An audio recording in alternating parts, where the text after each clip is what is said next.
Hi everyone and welcome back to the Colour Cave where we like to play with art stuff. My name is Jem and as you can see today we are taking a little turn back with Tim Jeff's in Intricate Ink, Animals in Detail, and this is the Parrotfish that we actually started on a live stream. I have re-uploaded the section of the live stream that covers off the part that we've coloured here. I know a lot of you maybe aren't interested in sitting through 3 hours of footage to watch a live stream, so I've really just done this for continuity. So if you want to colour this, you can start at the beginning and it's concise and it's in the usual kind of bite-sized chunks that we do. So for this image we have used my good old favourite Polychromos pencils. We're going to be sticking with roughly the same colours this time, and the colours are in pairs, so we're using 2 pencils on each section. So I'm quickly going to run through those before we actually get into some colouring. So for our yellows and our oranges, we have the cadmium yellow and the dark chrome yellow. And our pinks are the Pink Madder Lake, as well as middle purple pink. That takes us neatly into our purples, which are manganese, violet and mauve. Look at that, the sun's come out, how exciting. For our turquoise colours we have cobalt green. We also have the helio turquoise. Now this darker one was one that I'd picked out and I wasn't sure whether I was going to use it or not. In the first part I did not use it, but I've kept it out anyway in case I feel like I want to add it in later. And finally with our blues we have cobalt blue greenish and we also have a Prussian blue as well. So in addition to my pencils, as always, I have my trusty Tagal multi-sharpener here. Usually when I'm working with the Polychromos, I have this on a number 5 setting and it gives us quite a long pointy point. The cores are quite strong in these pencils, so it's pretty safe to do that and you're not going to get too many breakages. So really just now we're still in the stage of just getting down the basic colours to see what it's going to look like. And in the later stages we will work on adding a bit more detail and building up that colour. So I want to continue on today with this body part and hopefully get that done and also finish this fin. And we shall see where we go from there. So the first thing I'm going to do is grab the cobalt green, which is this colour that we're using in these darker areas. And I am just going to build those up and work my way along until we get to this sort of heavily blocked in area, which Tim has so graciously shaded for us already.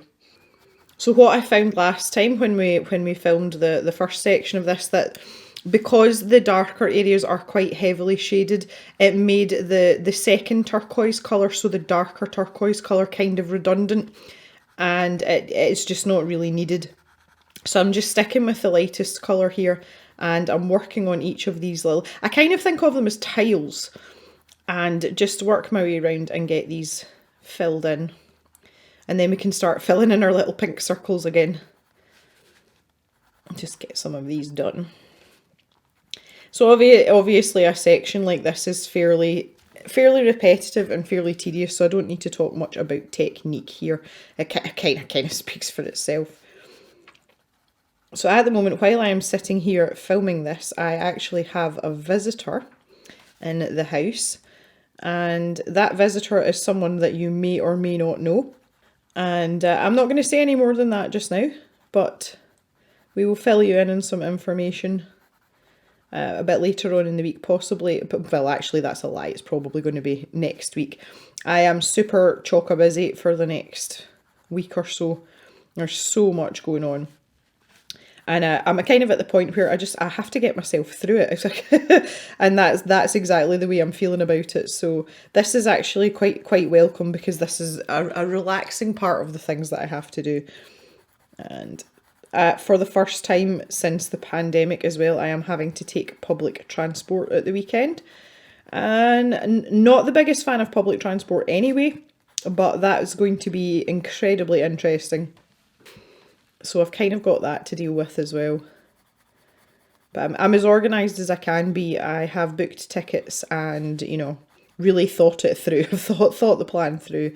So hopefully everything will go smoothly. But I'm taking the train and I have to change stations. And if I want to catch the second train that I actually want to get on, there may have to be a bit of running involved through the city to get to the other train station. So we'll see how that goes. One thing I really don't like about getting the train is it's very difficult to sketch in your sketchbook on the train, because I don't know what it is like in your part of the world, but our trains are quite, the word I would use is clackety. Like they rattle and the carriages move from side to side a lot. So you kind of end up going like this with your pencil, maybe end up with some abstract art going on. So I've got, well, combined the two train journeys are quite long. So I need to have something to occupy myself. It's not like you can sit and scroll through your phone for 20 minutes and you're done. And unfortunately, sketching's not the best pastime, so I may have to take my Switch with me and I can just sit and play Animal Crossing on the train, why not? Trying to keep this, although I'm using a light layer here, I'm trying to keep it as light as possible and as tidy as possible so that I don't take over these little dots in the middle, which are pink areas. I'll just work my way around here. There's nothing to do other than just be as methodical, and I realise that I'm not being methodical, I'm kind of jumping about a bit, but just to make sure you don't miss any parts, it makes sense to go in a logical order. And we all know that although I'm very organised, I don't tend not to go in a logical order with things like this. I just go where my creativity takes me. But when we build up layers here, which we again say we'll do later on, this will become more and more vibrant. And some of these panels will stand out more than others just because they're in the highlighted area. And say Tim's actually done all the work for you. So the other thing that I wanted to mention here is, as well, if you were party to the live stream, you will know that Tim has donated electronic copies of his colouring books to give away to some of the cavers. I am in touch with the lovely Jo, who was also in the live stream, and Jo is in charge of Tim's Facebook group, and she's also a very talented colourist in her own right as well. So I am conversing with Jo, and what we are going to do is at the end of this colour and chat series, we will be running a little giveaway to hand out those copies that Tim has so generously donated. So if you are colouring along, or maybe you're just listening or watching because you like Tim's artwork, if you have a little bit of patience and we wait until we are nearly finished our Parrotfish, we will open that giveaway, and you can get your very own copy to download, so you can print them off as many times as you want, and you can grab yourself some of Tim's marvellous artwork. Tim's one of these colouring book artists that I would buy his books even if I didn't want to colour the images, just to look at his artwork, because especially these ones are in grayscale. You know, they stand alone as artworks in their own right. And clearly he's a very talented man, so his images are really nice to look at anyway, and it's just a little bonus that we're actually able to colour them. So I would say even his digital books are worth it just for that, because you've got nice things to flick through, especially like me, if you're an animal lover and you have an appreciation for some of the slightly less common species as well, then Tim's books are lovely, because he did a book on endangered animals, and he's done lots of different ones now, and his digital library and the selection of books that he has is quite wide, and you can pick up most of his books in digital form through his Etsy shop, so I will leave a link to that down in the description if you want to go and check out some of his other stuff. He's also got a little bit of merchandise. I think that it runs in limited lots, I'm not entirely sure, but you can buy t-shirts and things with Tim's artwork on too. As I say, that link is down in the description for you if you want to go and check it out and support our good friend Mr. Jeffs. Okay, so we're going to stop there. That area has been covered nicely, and we're going to switch to our pink pencils. So again, we're going to start with the lightest pencil, obviously, and that is the Pink Madder Lake. And I'm going to start off by tackling all these little dots. So I'm just going to get to work with those. So obviously that although the pattern changes here, this part merges into this darker shaded area here. I've stopped there because it's a convenient place to stop. We'll tackle this as a separate section. So just in case any of you are wondering whether I have actually completely lost my marbles, I promise I haven't. It's just easier to break this up into little chunks, and most of you know I like to do these kind of pictures. Although the grayscale ones, to be fair, you can complete them fairly quickly. You know, this isn't going to be like an 8-part, colour series or anything. It's going to be a lot shorter than that. But just for the ability to like focus and work on one section at a time, I find it easier to break images up. And that's just like that's just a logical place to stop for me. So I'll just get these last few. Can't really call these ones circles, can I? They don't really look like circles. We'll get that done. I'm also pleased to report, if you watched the live stream or the first part of this video, my hair looks in considerably better shape than last time. I have dyed it a blue colour, which is not unlike this one here, with turquoise at the ends, and it's turned out quite well. So I don't look as if, you know, like, I don't look like a faded mermaid anymore, basically. Okay, got all my little gaps filled in. So when we're working on these in-between areas, for want of a better scientific terminology, we're just going to get this first layer down, but we'll do like we did last time, and we'll use the darker pink to get into these shaded areas that Tim has done. And that's us really starting to build up the colour for some depth, because you can see, although we've got colour down, there is work to be done here. And everybody works differently. You know, some people may work on the tail and get that completely finished and then move on. Some people do all the parts that are the same colour first. So if, you know, there was pink parts, they do all the pink. And I tend to like to get all the colour down so that I know what it looks like and whether I can decide, you know, and so I can decide whether or not I want to change things or make it, you know, just even augment it. And I find that much easier if the base colour's down on the whole image. It joins up the dots in my head better, if that makes sense. But there's no right or wrong way to do stuff like this. And I know for some of you, you may skip, you know, back and forth through these videos, and, you know, you follow your own tune, so to speak. And that's absolutely fine. And if you find my videos helpful for stuff like this, then even better. And I know some of you are just here to listen to me wittering on. I really, the thing that's taken up most of my time just now is, say, my visitor that I'm not going to talk about just yet. So I can't really chat to you about that this time. Our weather has been extremely changeable, but we are due a really good hot spell next week, which although I'm going to be spending most of it in the cave, and it's going to be doing proper work, it's not even going to be doing fun stuff. But I'm looking forward to getting some sunshine, because we have swung wildly between getting absolutely soaked and then getting a lot of sunshine, and then the wind's blowing, and, you know, it basically classic Scottish weather, but it's been swinging wildly, you know, within, you know, half an hour. So you never really know what to put on to go outside, whether you should be going in a t-shirt or a waterproof jacket. And the novelty of that wears off really, really quickly. So yeah, looking forward to a little bit of sunshine. And I think because we've had a taste of it, because a couple of weeks ago we did have a few really hot days that actually felt like summer. Well, looking forward to having some proper sunshine without the worry of getting absolutely drenched. Which is, you know, that's always a good thing. That's always a nice thing. So that's next week. I have lots of plans for the stash shop as well. I know the website I haven't updated recently, and there's not been a lot of movement with products in the shop, and it's just because I've had some outside responsibilities that I've really had to take care of.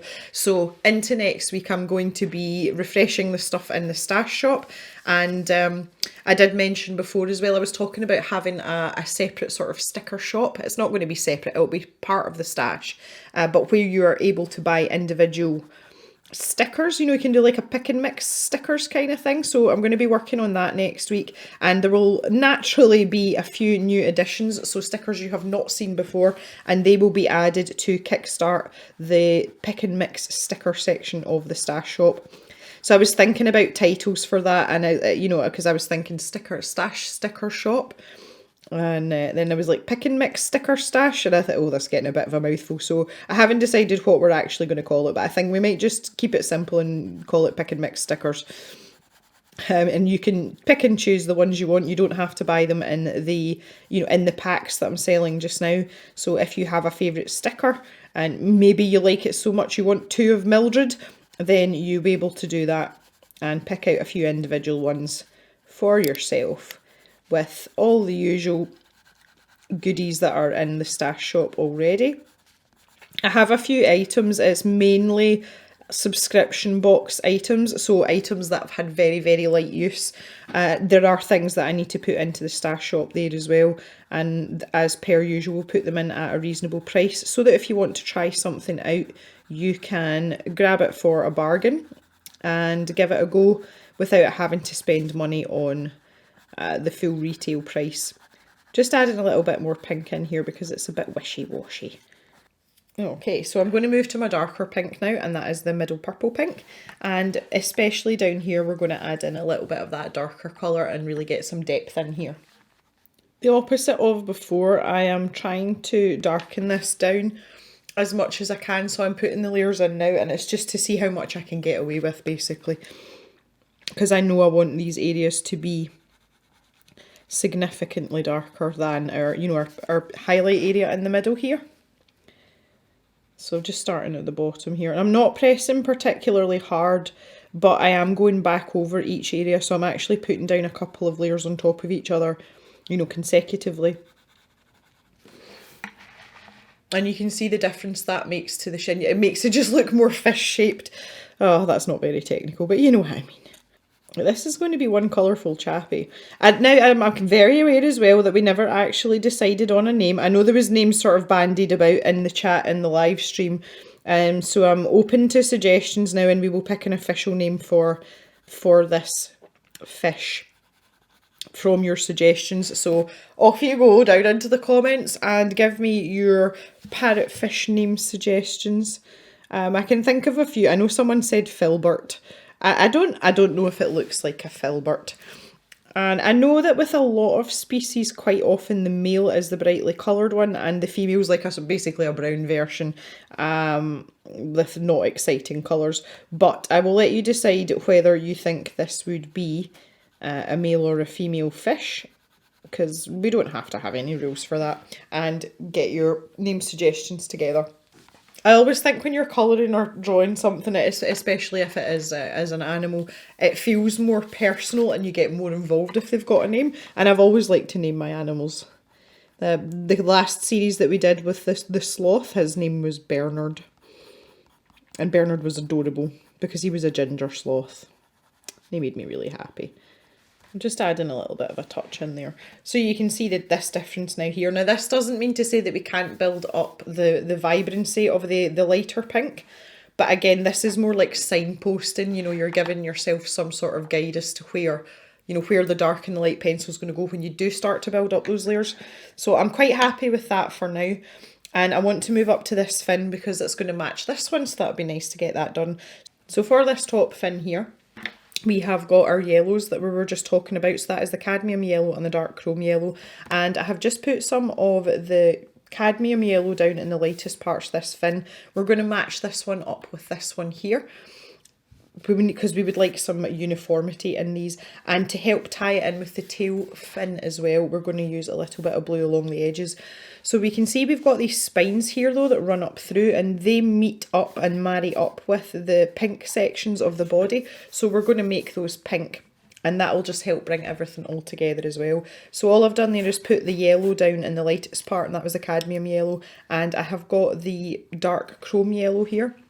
And we're going to use this right in at the base and give ourselves just a nice little gradient into the yellow, which we're then going to finish off at the top with this blue colour that we've used down the bottom here. So, you know, that fairly straightforward here in terms of a blend. So you're going to have the most of your chrome down in at the very base next to the body there. And we're just popping that down on top of a very light layer of the cadmium yellow just now. So you can see what I'm trying to go for here. So I'll just work my way along. Make sure we've got that nice and vibrant in at the base part of this fin.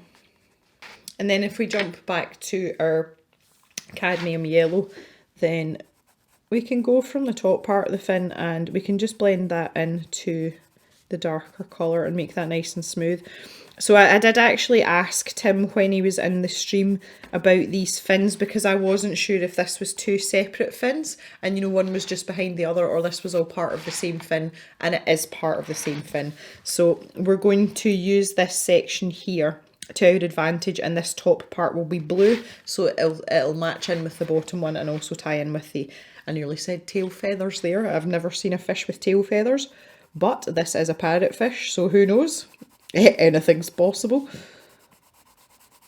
in with the tail fin. So that's what we're trying to achieve. But I just want to make sure that the chrome yellow, there isn't there isn't a very obvious solid line where the chrome yellow stops and the cadmium yellow starts. And it's really easy to do with these pencils. They are very forgiving for that, but also on this paper too. I am in the hardback version of this book. I actually bought this one online, or perhaps, I can't actually remember, maybe this was gifted to me. Forgive me if this was gifted. But you can buy the digital version, as I mentioned about Tim's Etsy store. You can get digital copies of these books as well. So if you have a preference for paper, particularly if you have a preference for a set of pencils that works well with a particular set of paper, you can easily download PDF versions of all of his work, and it means you can sort of suit your own preferences. I happen to really like the paper in these books, which is why I decided to buy them, but I'm also a sucker for hardback books as well, because I like books generally. I have a lot of books, so you know that it kind of fits in with my preferences. So you have options there with that as well, but it just makes it really easy for doing things like this, because this paper seems to enjoy playing with the Polychromos.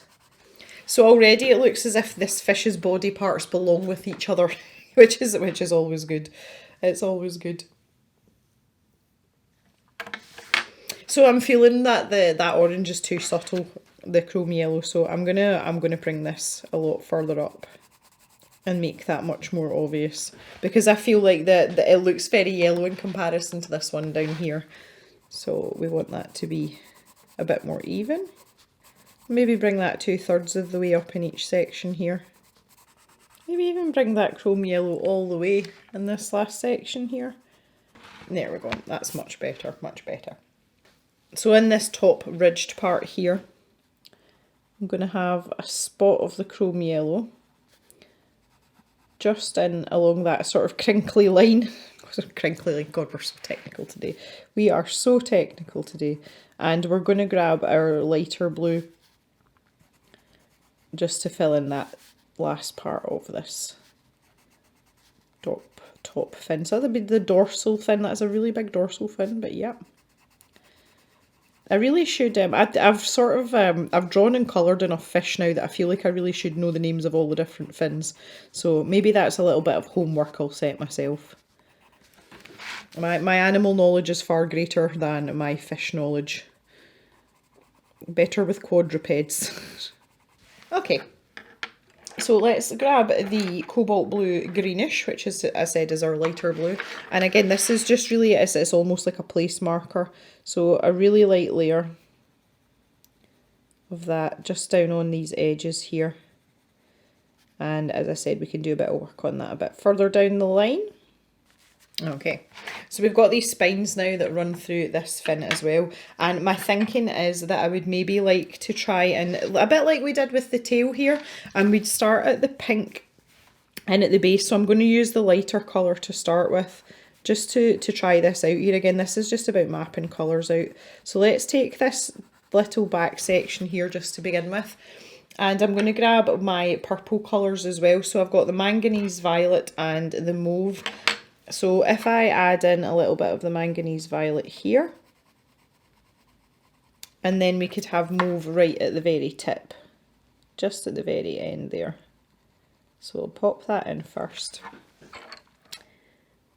and get the nice sort of saturated colour. And I'm just going to fade that out as I come to more towards the body so that I can blend it in with the manganese violet. We'll get a really nice little gradient going here.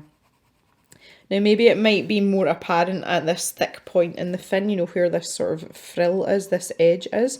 So we can use that to our advantage as well, and we can bring the mauve all the way down to that point. And there we go, we can take that manganese violet down and go back to our pink. That's going to make him a colourful chappie indeed, or a chappette, so let's try that. That's like a good idea. So I'm just taking that slightly over that thick line, and just to give it a bit more of a gradual feel to that colour change. And then we can bring this down.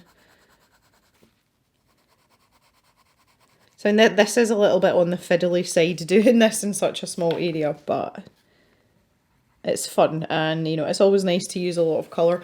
Now if you wanted to get your fancy pants on, you could take the darker pink, which is the mid purple pink, and in the areas here where we've added in that shadow colour to give us that nice roundness there, you could actually pop a tiny little bit of that in at the base where your pink is, like so. Now obviously that is not imperative, but again, it's just one of those little finishing touches that might make things look a little bit more interesting. So yeah, we'll carry on with a little bit of this and see how it goes. And then again, that darker pink there. And the middle purple pink. Spit it out, Gem. And we can just blend that in. If you're not using Polychromos pencils for this, it may take a little bit more work to do your blending, depending on what pencils you are using. But if you just work away and keep your pressure quite light, you will get to a point where you're happy with it. If you press down too hard too quickly, you could get yourself into predicament, and that's not really what we want. So we go for that instead. So I'm just turning this slightly, and it's so that I can start popping the pink in all these sections here. Now that I'm happy that that's going to work out, we're going to go for it. I'm going to go all the way across. And then take the manganese violet, and I'll do this sort of centre section. And then we've got the mauve. I always get quite a bit of satisfaction out of blending out these types of areas because it's quite methodical. I don't know, I find there's something quite relaxing about it. It feels nice. It feels nice. Get our mauve part here. It's really nice to be using super vibrant colours as well, because it's not necessarily something that, because I tend to draw and colour a lot of nature inspired things. Now obviously this is a nature inspired thing because it's a fish, but we're usually on considerably more muted colours than this, and it's really nice to have something a little bit more exotic to do and use all those bright coloured pencils, because I always think like, it kind of cheers you up a little bit as well. If you're feeling a wee bit kind of down or a wee bit blue, go and use yourself some really bright colours, these really cheery colours. It makes me happy, I like it. Like it a lot. So I'm skipping out, now that I'm coming further up here, I'm skipping out the mid purple pink because of the curvature. This is actually going to curve around further, and there's every chance that there's a bit of light hitting there as well, because Tim has not shaded this particularly heavily in relation to this part down here. So it follows that these fin parts might be of the same ilk. Maybe not, but I'm going to make that little assumption to myself. I say one of the great things about colouring is there's no right or wrong way. You know who says that trees have to be brown and green and the sky has to be blue? Because the answer is, well, they don't. And if your creativity feels like it's taking you elsewhere, or even your colour sense is taking you elsewhere, it's really nice just to go with it, have that sort of freedom to do what you want to do. Say tropical fish, tropical flowers as well, that's good fun as well, because they've got lots of beautiful colours in them. See, I'm feeling now I might have to jazz up what's going down here. I feel like this fin is considerably inferior now. But we'll see as we go along. An inferior fin, good grief. Oh, goodness me. Right, manganese. Come on, Gem. Manganese violet. Might have to stop. I'll do a pit stop for a sharpen just shortly. My pink's getting a bit rounded off there. We'll manage a few more of these, I think. And there we go, there's the last one. Actually, I might be telling you a little bit of a lie. There's a tiny bit at the front here. I'll just sort of pop a little bit of pink in there. I don't think we'll make too much of a fuss about that.